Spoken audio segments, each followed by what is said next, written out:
Well, hello. Thank you for joining me today on Political Talk with Charlotte. We've got some very interesting topics to cover today.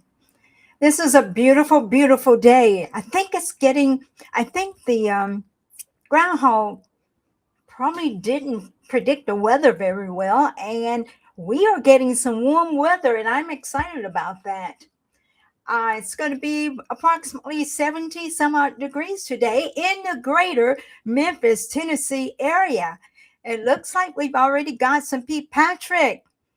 Thank you for joining me today. I hope that the subject matter is going to be of interest to you. We will be discussing the two candidates who actually poured petitions for Shelby County Mayor, Shelby County, Tennessee Mayor.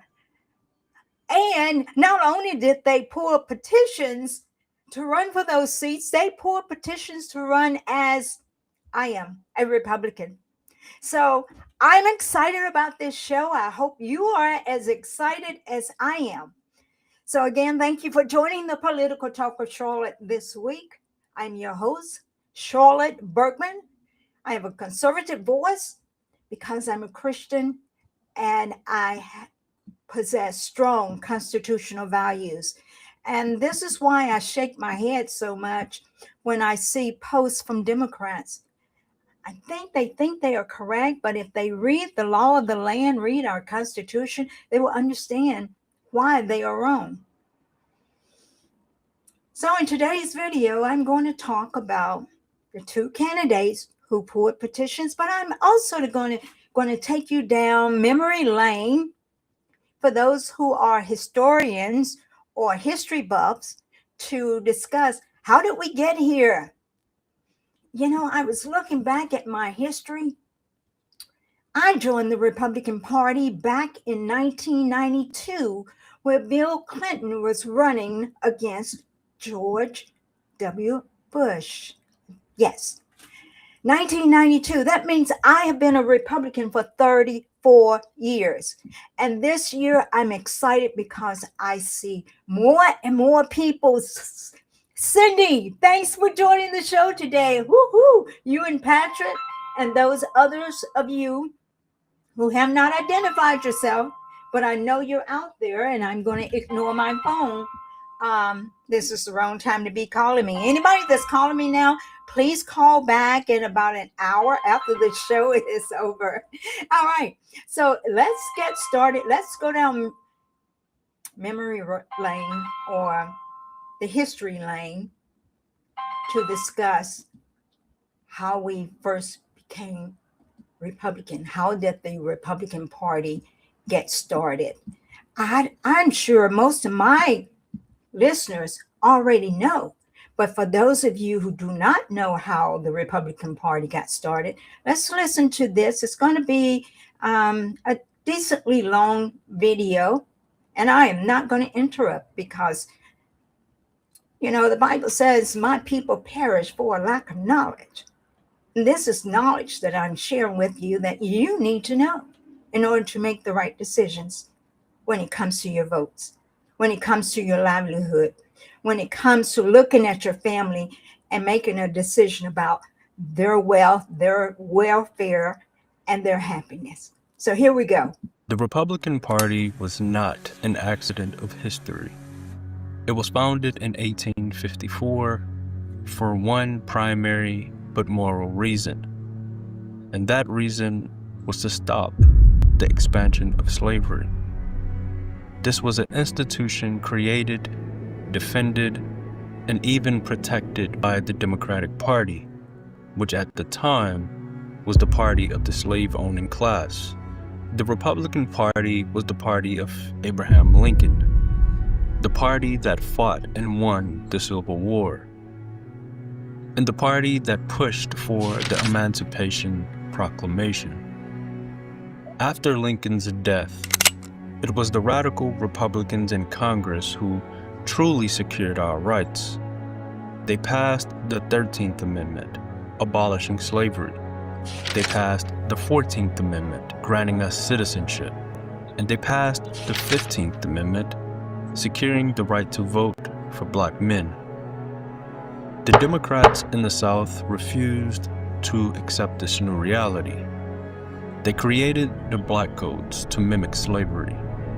And when those were struck down, they unleashed the Karens, what I like to call them, to terrorize black citizens and strip them of their new rights through violence. And what was the Republican response? They didn't give up. They passed more civil rights legislation known as the Enforcement Acts, the most famous of which was the Karen Act of 1871. That's KKK. This act, signed by Republican President Ulysses S. Grant, gave the federal government the power to use the U.S. Army to crush the Karens and enforce the 14th Amendment. Republicans had to keep passing new laws specifically to combat the violence and illegal resistance of the Democratic Party. The result of this Republican protection was a political explosion. For the first time, black men were elected to the highest offices in the country. The first black U.S. senators in Hiram Revels and Blanche K. Bruce, also the first black congressmen like Joseph Rainey, they weren't just politicians. They were proud black Republicans, now building a new South. When Reconstruction was betrayed and the Democrats reestablished control of the South through intimidation and terror, the strategy for black progress shifted from political power to economic power. This new era was championed by the great Republican leader, Booker T. Washington.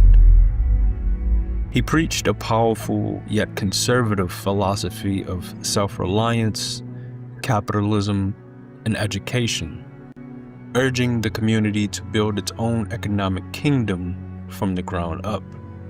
This philosophy created real-world results.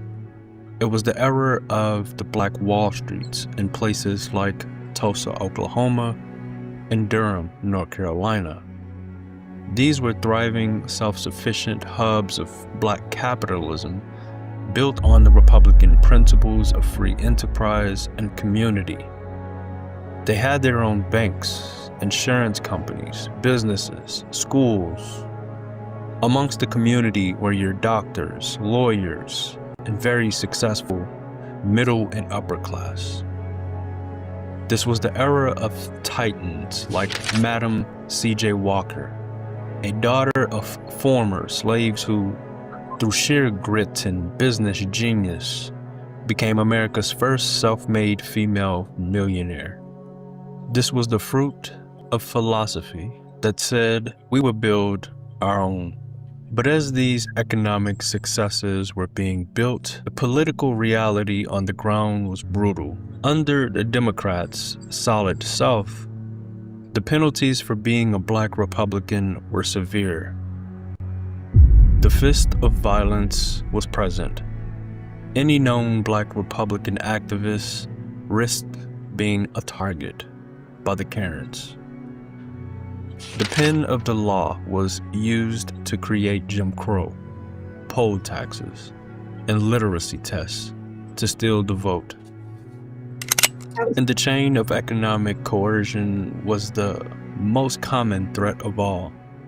A black sharecropper who was discovered to be voting Republican could be fired from his job, evicted from his home, and blacklisted, ensuring his family would starve. This coercion could be extremely and deeply humiliating. After the Opelousas massacre in Louisiana, the victorious Democratic mobs forced every surviving black resident to obtain protection papers, or even to wear a red band around their arm signed by a white Democrat. They had to do this just to prove their allegiance and avoid being beaten or their lives being taken away. You didn't just have to be silent. You had to publicly pledge loyalty to the party that oppressed you, simply to survive. The 20th century saw a great political change, as the Democratic Party, for its own political survival, began to court the black vote. But even as the party's faces changed, the core principles of the Black Republican tradition endured. The modern conservative movement and the Black Republicans within it are the direct intellectual heirs of this powerful legacy. It is a legacy that believes in individual responsibility over group identity. It believes in free markets as the greatest tool for uplift ever created. It believes in a strong constitution that guarantees our God-given rights.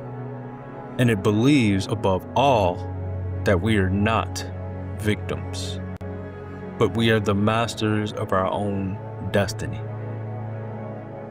So, when people question your interests in the Republican Party, just know your history.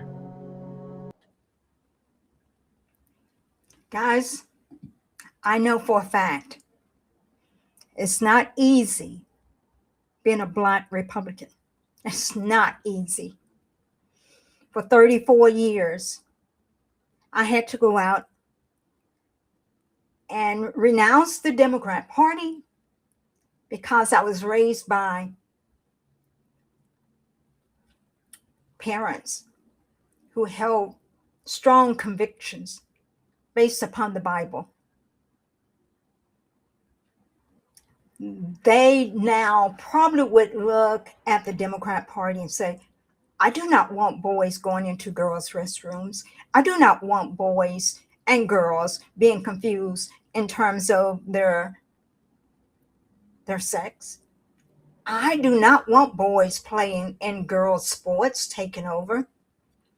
And so many of those other things that are basically demonic, that are meant to cause confusion. And as we all know, Satan is the author of confusion. So let's get back to the summary of the Republican Party. It was founded in 1854 in response to so many concerns that people had. But when I did my research, it was the Kansas-Nebraska Act, which allowed for the expansion of slavery into new territories. The Republican Party emerged as a coalition of anti-slavery activists. There were former Whigs and Free Soilers, which quickly gained support in northern states. Now, the KKK, the Karens, the Ku Klux Klan was historically associated with the Democrat Party. Most people don't know that are going out and voting blue no matter who. But they're doing that because even though they are aware of the atrocities that occurred back before 1963, 1964, they have been convinced that all of the Republicans became Democrat. Well, that's a flat out lie. There's no way in the world that could have happened. You who are voting Democrat, voting blue no matter who, you are voting for people to keep you in prison, and they don't even like you anymore. They're trying to replace you by a new voting bloc, which are the illegal immigrants, they're bringing in, and they are showering them with housing and food and everything that they need to survive here at your expense. So anyway, with the KKK, the Karen, which was associated historically with the Democrat Party during the Reconstruction era, many of its members sought to maintain white supremacy. That's the Democrat Party were white supremacists. These stupid people are calling Donald John Trump a white supremacist, yet he's a Republican. And the KKK, the Democrat, resisted Republican-led reforms. So if they resisted Republican-led reforms, how did they switch over to becoming a Republican? That is so stupid. Common sense would tell you it's a big lie that's keeping people enslaved in their mind. Over time, the Klan's influence waned, and its association with the Democrat Party has now been a subject of debate and historical analysis. Why? Because at that time they realized that they needed the black vote. So therefore, they did not change party, they changed tactics. They changed and decided to convince blacks that, hey, those Republicans over there did that, not us. The Democrat Party was founded in 1828 and initially supported slavery, particularly in southern states where we are, where it sought to protect the institution. Over time, especially after the Civil War, the party underwent significant ideological changes, advocating for civil rights and social equality. Because in their minds, they hadn't changed, but they wanted to make fools out of you. They lied and convinced black families to support them, to vote blue no matter who. And that began the destruction of the black family. Dr. Martin Luther King was reported to be a Republican. And why? Because he could not vote in the Democrat primary. And he couldn't vote Democrat. Blacks during that time were forced to only vote Republican.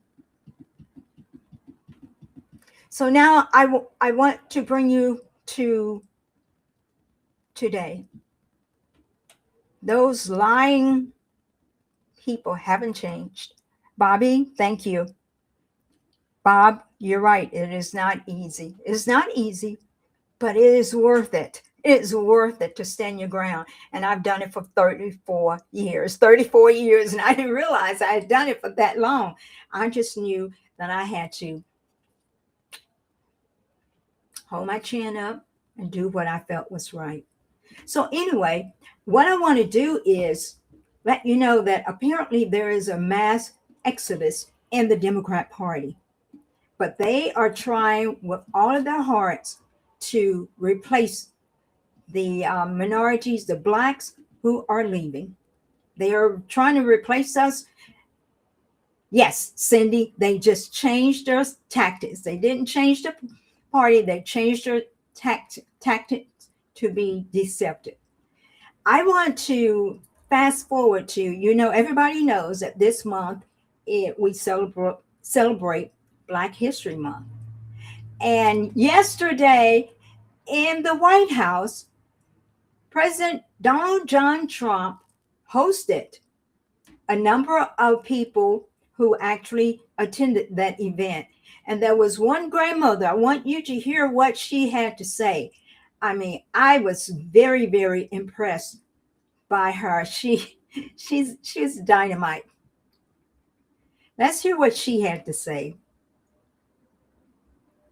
So President Trump complimented her. One thing I like about him, he keeps it real, just like Grandma. I appreciate that because I can trust him because he tells exactly how he feels and what he thinks. Thank God for this president. Republican president. I am filled, my cup runneth over. Because he allowed his constituents, his people to come to my house to interview me, to talk about the murder of my grandson. It seemed like nobody cared. I'm an advocate for murder. I marched, I rallied, I pulled out other families in the District of Columbia that had murders and did not have answers. Ooh. We marched and we rallied, and nobody heard me, Democrats. Get mad at me. Until this Republican sent his constituents, his people out there to interview me in my home. Have you ever heard of a thing? Then they invited me twice before Congress to testify for the beautiful bill that's going to change crime in the district. If you kill somebody Okay? You take a life, you do life. Just that simple. Yell it. If you do a harsh crime, you do harsh time. Just that simple. And then we need National Guard, and which we did years ago. He brought it on. I love him. I don't want to hear nothing you got to say about that racist stuff. And don't be looking at me on the news hating on me because I'm standing up for somebody that deserves to be standing up for. Get off the man's back. Let him do his job. He's doing the right thing. Back up off of him. I love her enthusiasm. She is good, and she's telling the truth. She is definitely telling the truth. And I tell you what, maybe she's turned off the mainstream media and is thinking for herself. And that's what so many people need to do. Anyway, what I want to discuss with you, the reason I invited you guys to join me today is because two great men made an exodus from the Democrat Party. Those two great men are Judge Joe Brown and former Representative John D. Berry, who also served as the advisor to Governor Bill Lee. Let me give you a little bit of background about each of those men. Cindy, you're right. She did need a script. Okay, let's talk about who Judge Joe Brown is and who John D. Berry is. Judge Joe Brown was an American arbitration-based reality court show star. He also served in Shelby County, Tennessee criminal courts. He was a judge. His name at that time was Joseph B. Brown. When he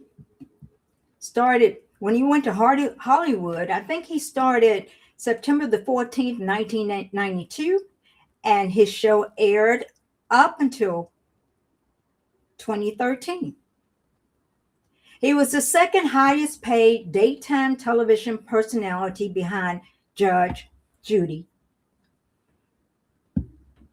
He presided over court cases against James Earl Ray, the accused assassin of Dr. Martin Luther King.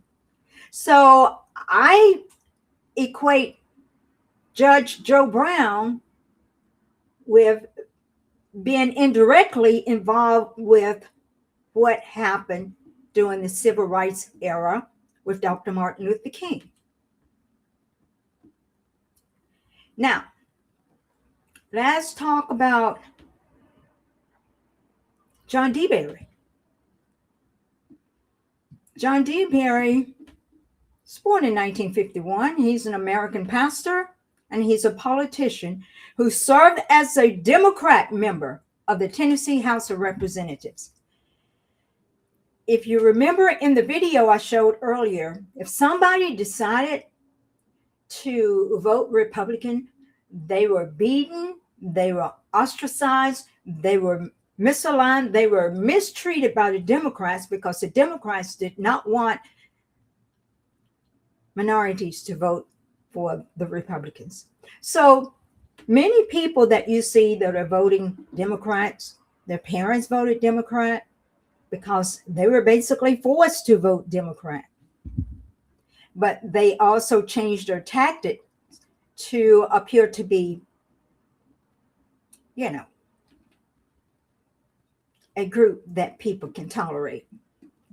John D. Berry represented District 90 from 1995 to 2021. He represented that district diligently, faithfully, and his constituency liked him. From 1995 to 2021, that was a long time. And then all of a sudden, he experienced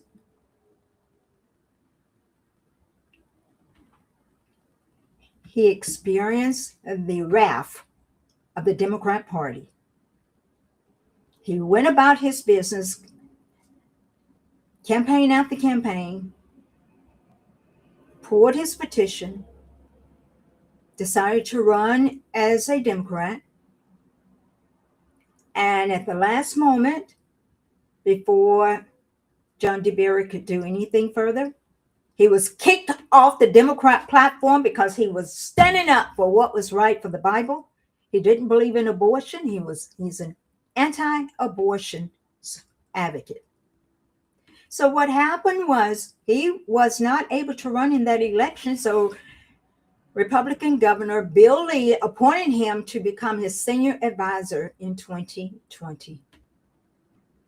And so just as with Judge Joe Brown,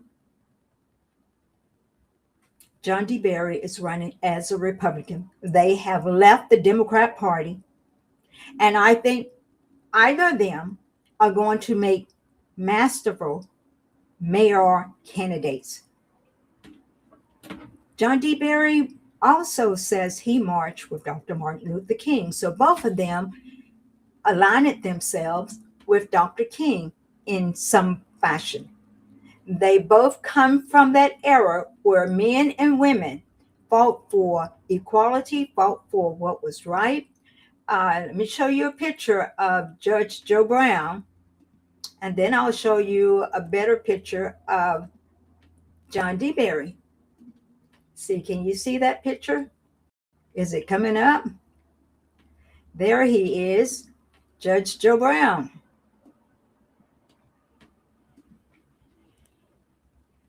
Judge Joe Brown speaks his mind, and he is a man who has worked hard in Shelby County. He has done a lot of research. He's a very, very brilliant man. He knows where the crime is in the county. He knows where the criminals are. And as he says, once he's elected, he's going for them to clean up Shelby County. My next picture is that of Representative John DeBerry. He actually poured his petition on last week, and the Republican Party got behind him and supported him. And in one day, he was able to get all of the signatures he needed on the grounds of the Election Commission. And so he is in. Judge Joe Brown, from what I understand, is supposed to be turning his petition in today. I would love to see a debate between these great giants, these men of action, these powerful voices who are running as Republicans, who are joining me. I'm excited about that. I'm excited about the fact that when I read the comments about these two giants on Facebook, when I read what people are saying, these are Democrats, and they are willing to come over and vote Republican. Now, I have to admit, every single person who is running as a Republican is not perfect, including myself. But what it does imply is we have a platform, a very solid platform. And within that platform, there are some things that we're supposed to adhere to and not. And it is definitely different from the Democrat Party. And the reason the Democrat Party is advocating for so much corruption, for crime, yes, they're getting money from the criminal element and being the criminal element taking over our communities. They're getting money. They're getting kickbacks from that. Yes, they are. Well, the reason is if things remain the same and the Democrats remain in control, Memphis is a downer. Memphis will not survive in the way that we need it to survive for our children to grow up in it. So, anyway, I want to thank you guys for joining me today. Do your research, look up information about John D. Berry, about Judge Joe Brown. I think either one of them will make a good mayor, and they will be led by the Republican platform.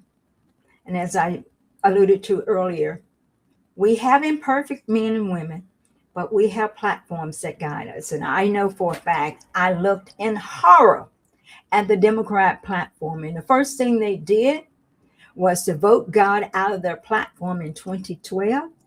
And shortly after that, you had your DEIs, you had your transgender group, you had all of these groups that started this corruption that we're seeing in our nation. And the human life became almost irrelevant. They would be willing to sacrifice a human life. But we Republicans, we believe in life and we will fight for it. I am Charlotte Bergmann. I'm glad you joined me today. Let's see if there's anything else I'm supposed to discuss. I hope you guys will join in this election process. And let's make sure that things are done honestly and that things are done in the open so that the people will be able to decide what candidate that they want to represent them. I wish both of these men luck because they are good for Shelby County. I love you guys. I thank you all for joining me. I hope you enjoyed the show. If you enjoyed the show, show me that you enjoyed it by sharing this video. When I go and look at this video, I want to see at least 20 plus shares so that you guys can get this message out to people who've been blindsided, who have been deceived, who have been told, you gotta vote blue no matter who, that the Republicans are the white supremacists, when we know for a fact it was the Democrats who were the white supremacists. And with their white supremacy, it's all about their power and them and not about us. And it's time for us to start thinking about us and doing better for us and our family. So thank you. This is Charlotte Bergmann, and I appreciate you joining me today. Bye.